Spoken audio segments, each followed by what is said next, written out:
Today, we are talking about a game I really enjoyed playing, and that game is called MOTORSLICE.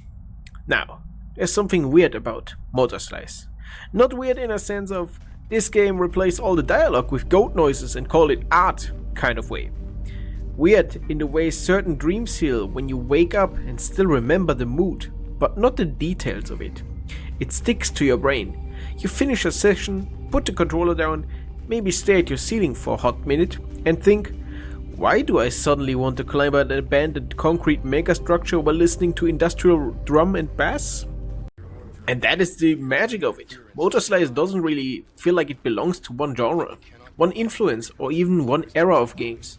It's clearly inspired by things. You can see the DNA of NieR Automata, Shadow of the Colossus, and Mirror's Edge all over it. Critics have pointed that out repeatedly. But somehow, despite wearing all those inspirations openly, it still feels completely its own. That's harder to pull off than most people think. A lot of indie games wear inspiration like a cosplay outfit. MOTORSLICE wears inspiration like scars. It absorbed those games instead of copying them. The first thing that hits you is the atmosphere. Not story, not gameplay, atmosphere.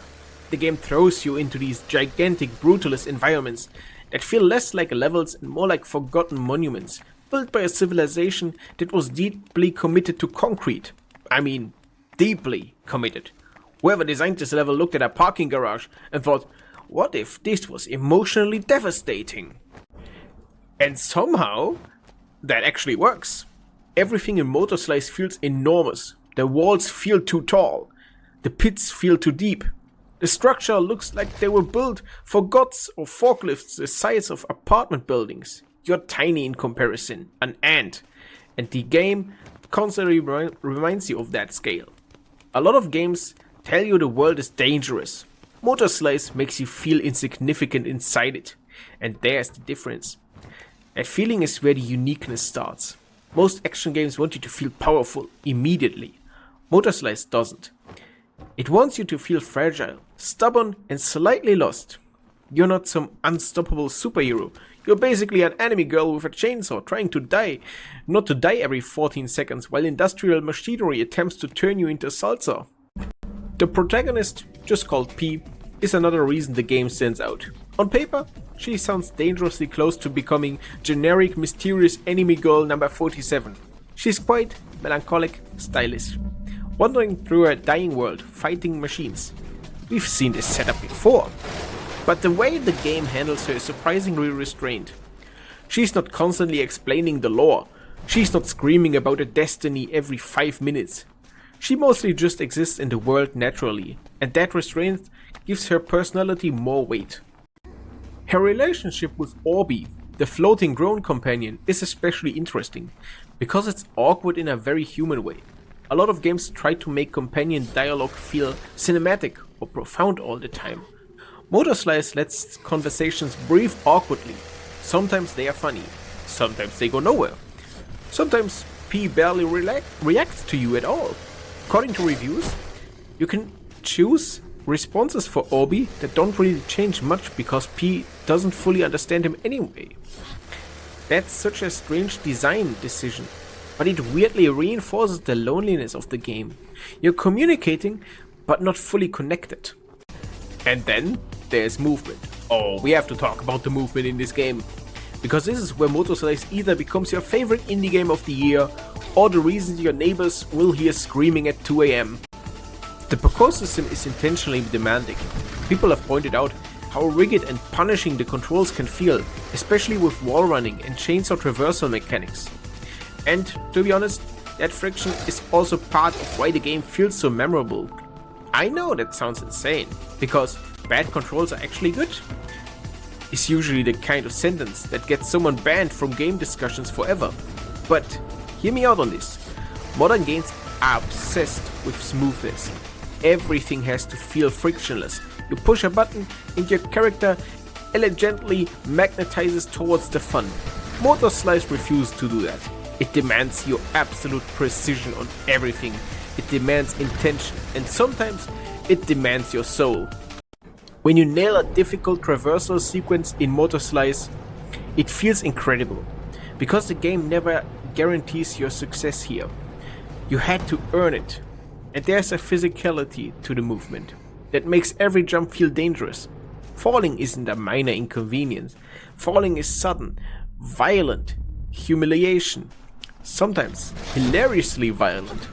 1 minute you're parkouring like a cyberpunk ninja, the next minute you mistime a jump and pee ragdolls into oblivion like a shopping cart thrown off a building. The game can be brutally unforgiving at that, but that brutally creates tension, and that most games lack these days. And that's another reason the game feels unique. The mechanics reinforce the tone constantly. Every movement feels aggressive here and desperate. Even traversal has teeth. Boss fights are where MOTORSLICE fully transforms from cool indie platformer into something almost mythic. Multiple people have already compared it to Shadow of the Colossus, and the comparison makes sense. But instead of fighting ancient stone creatures, you're dismantling giant industrial machines. Construction equipment becomes terrifying for you. Bulldozers feel demonic. Cranes become predators for you. There's something incredibly cool about that aesthetic choice. Most games romanticize nature or fantasy creatures. MOTORSLICE romanticizes infrastructure. It turns machinery into monsters. You're climbing a giant mechanical death trap covered in weak points and spinning saws, trying to survive long enough to rip them apart piece by piece. The fighting feels less like traditional combat and more like solving hostile architecture. And visually, the game commits hard to its identity. The Brutalist art direction gives everything this dusty, sun-bleached loneliness. People have highlighted how memorable the world design is. The environment don't look pretty in a conventional sense. They look oppressive, empty, ancient and industrial. It's like someone took the clean white aesthetic of Mirror's Edge, buried it under sand for 400 years and then added chainsaws to it.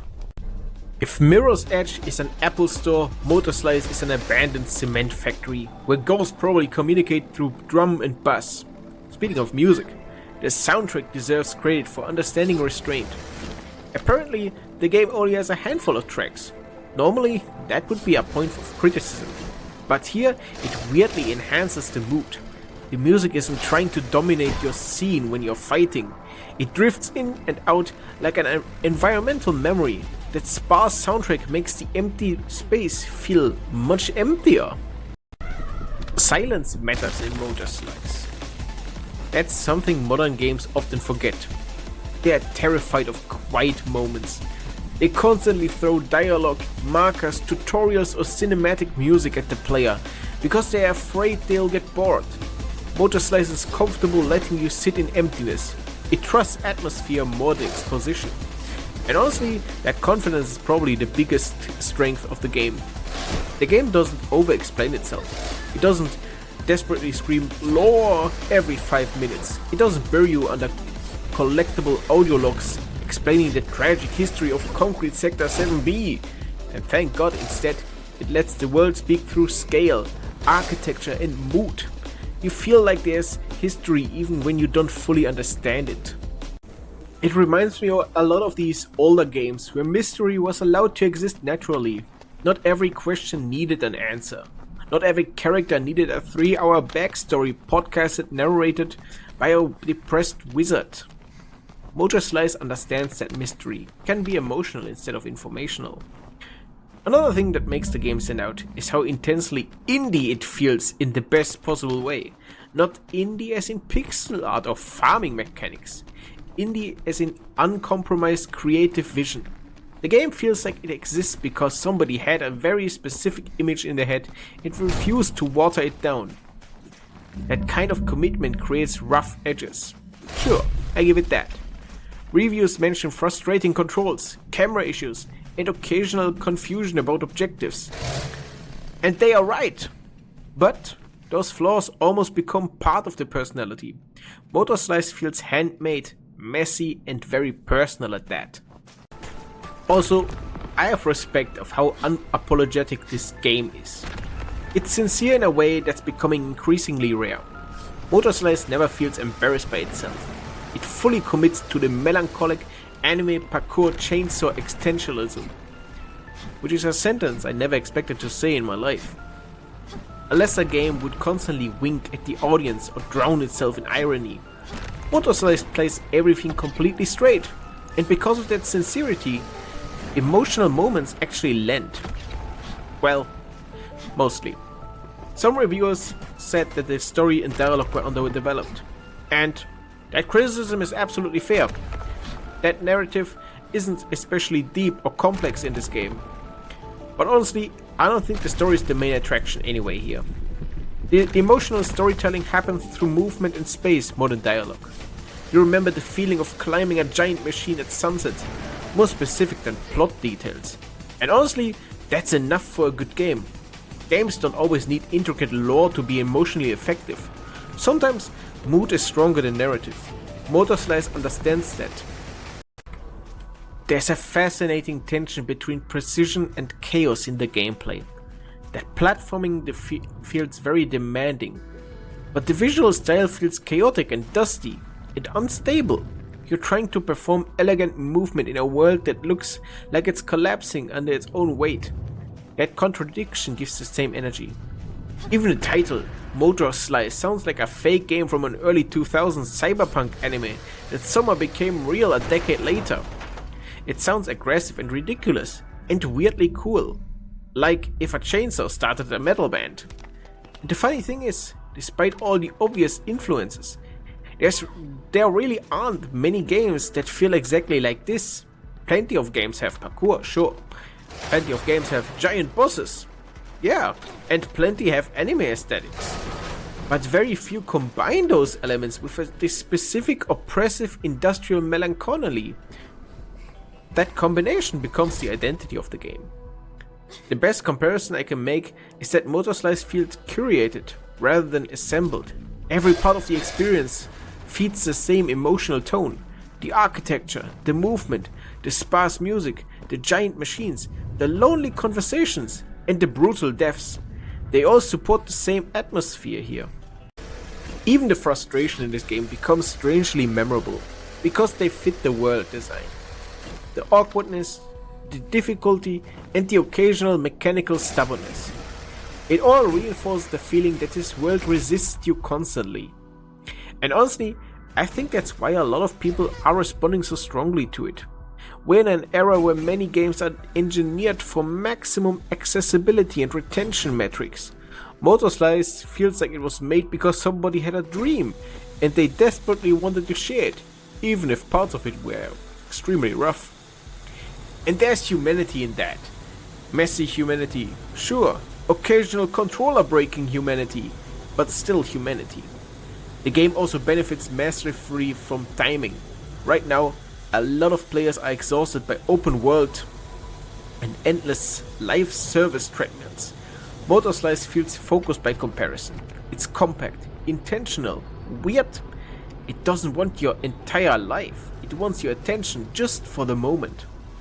And if you give it that attention, it rewards you with one of the most distinctive atmospheres in recent indie gaming. It's a kind of game where screenshots barely explain the appeal. Videos don't fully capture it either. The feeling comes from inhabiting the space yourself, from learning the movement, from surviving difficult climbs, from standing on top of some giant concrete platform where wind echoes through the abandoned megastructure and thinking, this is oddly beautiful. Then immediately dying because you accidentally wall run instead of climbed. Which, to be fair, is apparently a reoccurring issue for a lot of people. Still, even the frustration becomes part of the memory. Nobody tells stories about games that work perfectly all the time. They tell stories about the weird ones, even difficult ones, like Dark Souls. The ones that made them feel something specific. MOTORSLICE absolutely belongs in that category.